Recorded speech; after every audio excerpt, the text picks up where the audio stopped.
Murat Bey hoş geldiniz. Hoş bulduk.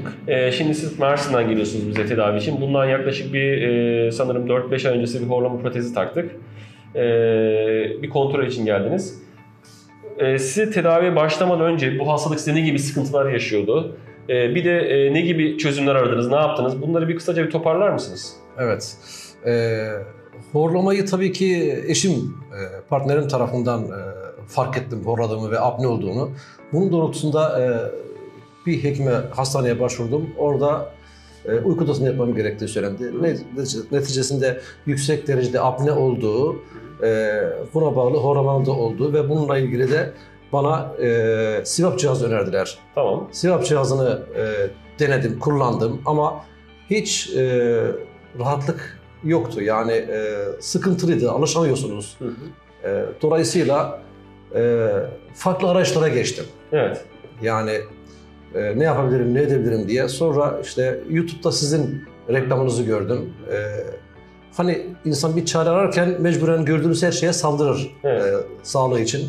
Size başvurdum ve şu anda çok mutluyum. Kullandım. Apne hiç kalmadı. Hı hı. Bu doğrultuda sabahları örneğin cihaz kullanmadan önce de veya bu sizin yaptığınız protezi kullanmadan önce de sabahları kalktığımda ciddi şekilde bir yorgunluk, sanki hiç uyumamışım gibi, inanılmaz bir yorgunluk.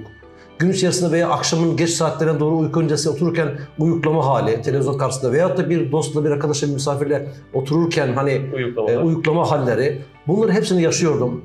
Sizin bana uyguladığınız bu protezle inanın bunların hepsi geçti. Evet. Son derece mutluyum. Bir de siz bana şeyden bahsetmiştiniz. Hani siz aslında böyle bir aparatı bir yer deneyip gözlemlemek istediniz ama size hani olmayacağı söylenmiştir herhalde. O konuda da biraz anlatır mısınız? Evet, bu da şöyle oldu. Bulunduğum şehirde tanıdığım bir kişi, hani çene cerrahı, tabii ki ona da gittim, bu durumu bir anlattım. Hani aynı şehirdeyiz, belki şey olur mu diye.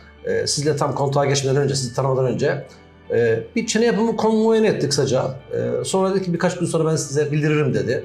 İlgili galiba laboratuvarını aradı, istişare yaptı galiba. Sonra beni aradı, dedi Murat Bey bu çene protezinde hani bundan bilgisi var. Uygulanmış ama bilgisi var bu konuda sizin yaptığınızın.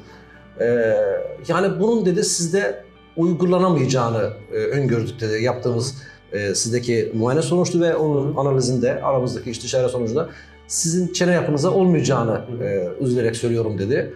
Ama ben buna inanmak istemedim. Çünkü arkasından sizin YouTube'daki videolardaki reklamlarınız ve söyleşilerinizi takip ettikten sonra bir inançla geldim size. Evet. İyi ki gelmişim. Sağ olun. Çok mutluyum.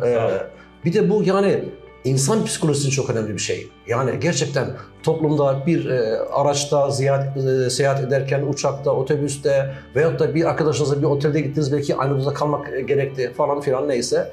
Yani ciddi bir psikolojik insana rahatsızlık da veriyor bu olay, evet. Horlama olayı.